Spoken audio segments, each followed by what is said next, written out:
Recently mother's day গেল এবং প্রত্যেকের টাইমলাইনে আমি যা জানি মাদার্স ডে বিষয়েতে অনেক রকমের উইশ মাকে ঘিরে অনেক ভালো মন্দ কথা রয়েছে।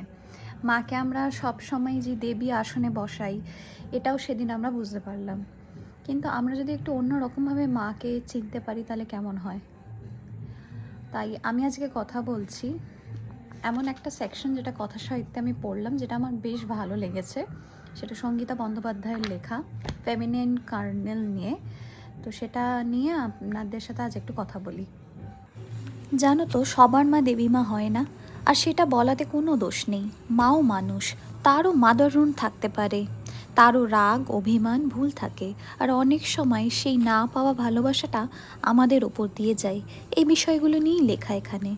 এখানে জানলাম মাদার রুন হলো যখন মায়ের কাছে যেই সেফটি, যেই অ্যাকসেপ্টেন্স পাওয়ার কথা, সেটা আমরা যখন পাই না, তখন আমাদের ভেতরে একটা ক্ষত তৈরি হয়, আর সেটাই আমরা আমাদের বাচ্চাকে দিই। মাকে মানুষ হিসাবে চলো একটু দেখি, তাহলে আমাদের ক্ষতগুলো আস্তে আস্তে মানুষের মতো হিল হতে পারবে। Happy mother's day. যে মা আছে, যে মা নেই, আর যে মা থাকা সত্ত্বেও নেই।